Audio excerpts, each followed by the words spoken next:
ជំរាបសួរបងប្អូនខ្មែរទូទាំងពិភពលោកនិងជំរាបសួរថ្នាក់ដឹកនាំទាំងពីរខ្ញុំសូមលើករឿងចំនួនដីធ្លីមកបកស្រាយបន្តិចសូមទេសនាដូចតទៅទៀតសូមអរគុណ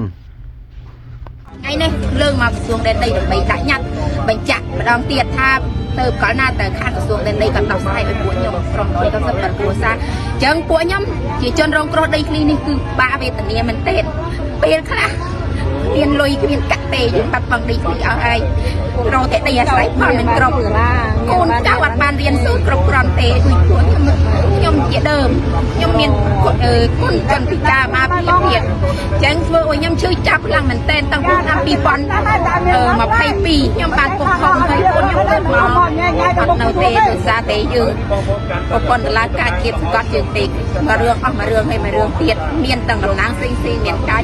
ចាប់ពុកចាប់ច្បាស់ទៀតដោយសារតែរឿងដីខ្លួនឯងជំរាបសួរបងប្អូនខ្មែរទូទាំងពិភពលោកនិងជំរាបសួរថ្នាក់ដឹកនាំទាំងពីរខ្ញុំសូមលើកវីដេអូរឿងចំនួនដីធ្លីនេះមកបកស្រាយបន្តិចបាទ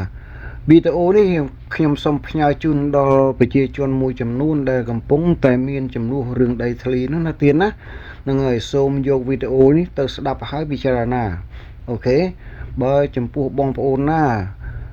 ដីមានប្លង់ជាកម្មសិទ្ធិរបស់ខ្លួនត្រឹមត្រូវសូមមេត្តាទទូចព្យាយាមទទូចតវ៉ា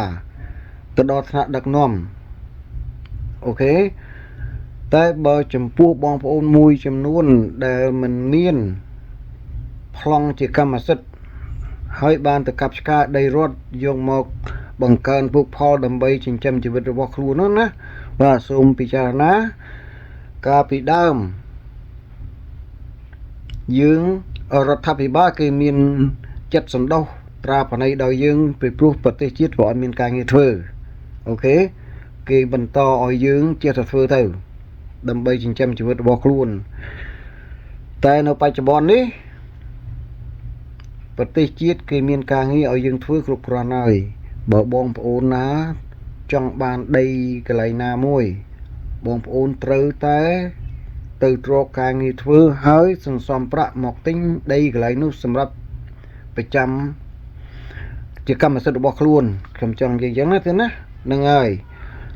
គឺថាយើងមិនអាចទៅកាប់ឆ្ការដីរដ្ឋដីបានទៀតទេបាទខ្ញុំសូមឲ្យឧទាហរណ៍ខ្លួនខ្ញុំផ្ទាល់ទេណាសូមពិចារណាខ្ញុំមកដល់អាមេរិកនេះមុនដំបូងមករដ្ឋាភិបាលគេជួយខ្ញុំ18ខែ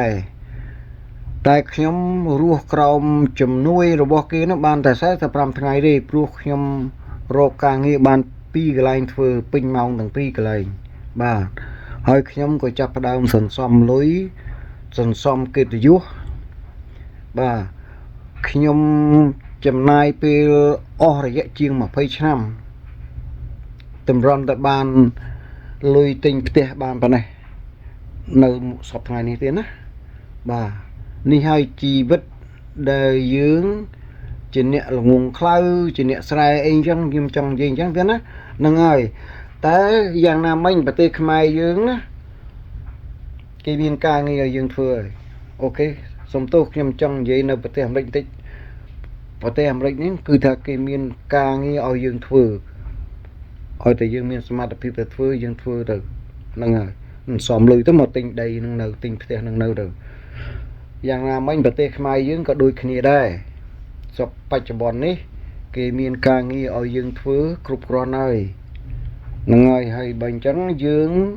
រាល់គ្នាគួរតែទៅរកការងារធ្វើដើម្បីសន្សំលុយយកមកទិញដីដែលយើងចង់បានហ្នឹងទៅហ្នឹងហើយយើងមិនអាចទៅកាប់ឆ្ការដីរដ្ឋយកមកបង្កើនភោគផលបានទៀតទេនៅប្រទេសណាក៏ដូចប្រទេសណាដែរណាបងប្អូនហ្នឹងហើយខ្ញុំគន់ឲ្យជាយោបល់ទេណាតែបងប្អូននៅតែទទូចស្នើអីយ៉ាងម៉េចនោះជារឿងរបស់បងប្អូនទេក៏ប៉ុន្តែខ្ញុំចង់និយាយប៉ុណ្ណឹងចង់បញ្យល់ប៉ុណ្ណឹងប្រទេសជាតិគេមានការងារឲ្យយើងធ្វើប្រទេសណាក៏ដូចប្រទេសណាដែរគេមិនបណ្ដោយឲ្យយើងទៅកាប់ឆ្ការព្រៃអីតាមអំពើចិត្តបានទេហ្នឹងហើយអូខេសូមមេត្តាយកទៅពិចារណាហ្នឹងហើយសូមអរគុណសុខសប្បាយទាំងអស់គ្នាទេណា